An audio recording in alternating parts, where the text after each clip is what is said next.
Hey everyone, David here. Got another video. We're gonna do a little overview on my buddy's first gen. We've been doing a bunch of work on this thing for the last couple months through the holidays. It's a 92. He got it from the original owner. Super nice. I think it's been repainted in the last decade. But yeah, he picked it up, man. It's got pretty low miles, like 130,000. So we've really been working on it. He wants to make this his daily, so we did some upgrades. Started out with compounds. We did a 351, just a stock HE351 from like an 06 Ram, and S480 billet wheel journal bearing. I built all the compound piping, all stainless. Came out pretty good.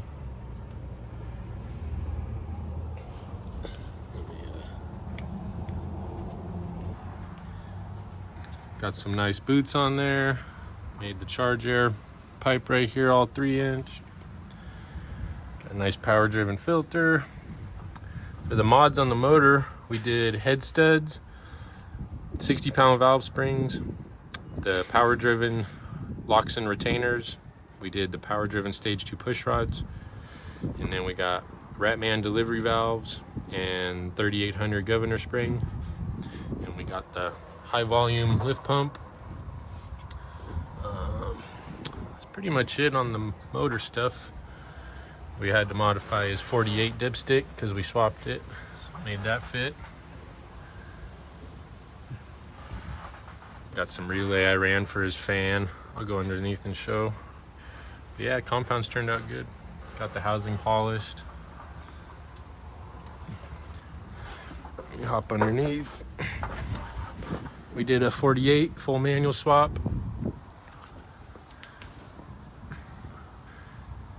This is a budget 650 kind of trans. Got a billet input, a single disc billet converter, some decent servos and stuff in it, shift kit, whatever. Well, it's full manual, so here's some more of the turbo stuff.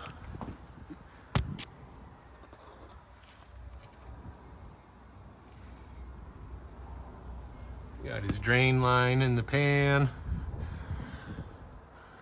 all TIG welded up. I don't know if you can see any of this. Yeah, it's tight. Anyways, we got custom shifter mount. We used the 3rd gen bracket, and I just modified it to work with his B&M shifter. Got all nice power driven lines, nice anodized fittings. What else? We got the derail, nice derail cooler, the biggest one we could fit. It's tight. We got nice hand gap around everything. See up on there. Tried to braid the wires and make it look decent. We were able to use the stock 205 transfer case. You're gonna definitely need a spacer unless you want to cut your output shaft. We are able to reuse the rear drive shaft because we swapped in a Dana 80. Just put fresh Spicer non-greasable joints. Got the rear end out of a cabin chassis, so it's actually narrower than a standard single wheel, which matches a 1st gen front end perfectly.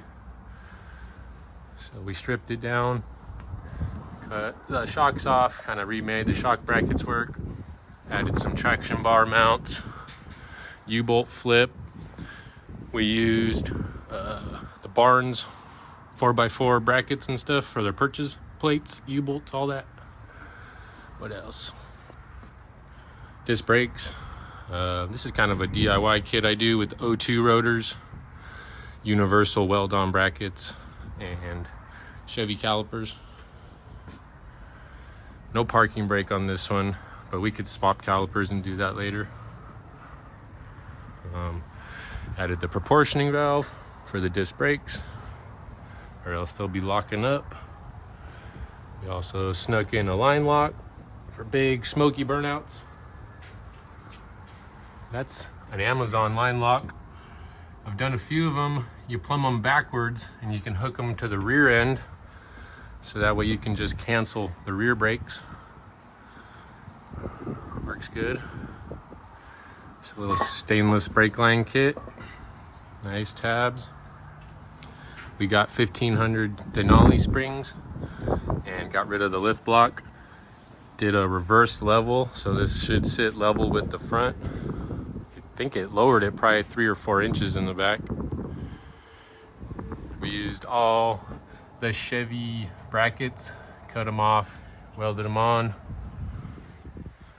All of them, front, back. Got them perfect, angled, straight, true, square with the truck. Cut off the old perches.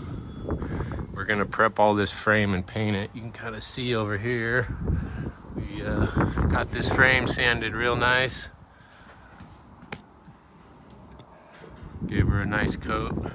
Aerosol overhaul. This is a auxiliary transmission filter. Just something I do to you know, give you another filter to change. Got a temp sensor for his fan. That's all wired up, loomed. Got the zip ties. Yeah. Decent. Yeah, that's pretty much it. Kind of a full, like a Resto-Mod.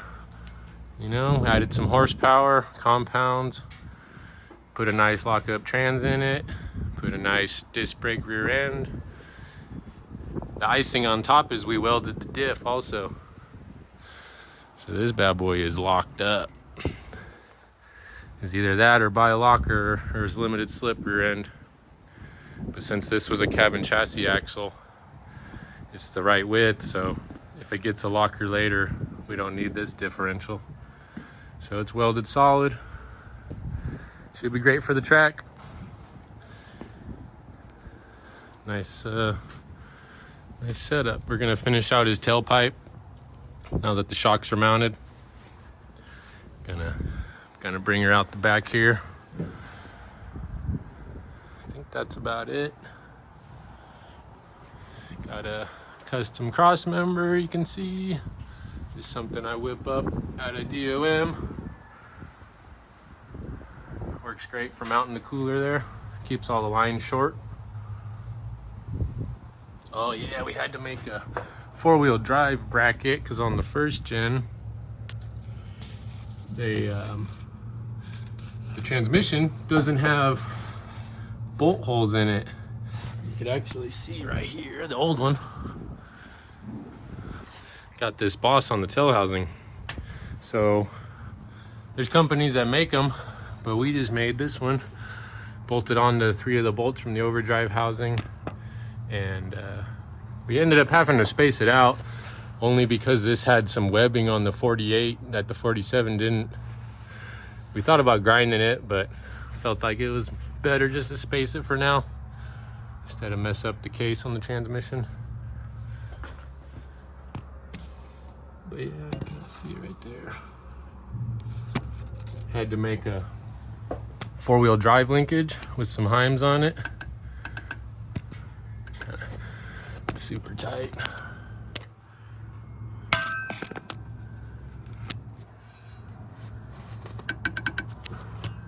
So yeah, it's just a piece of solid bar with some 3/8 Heims.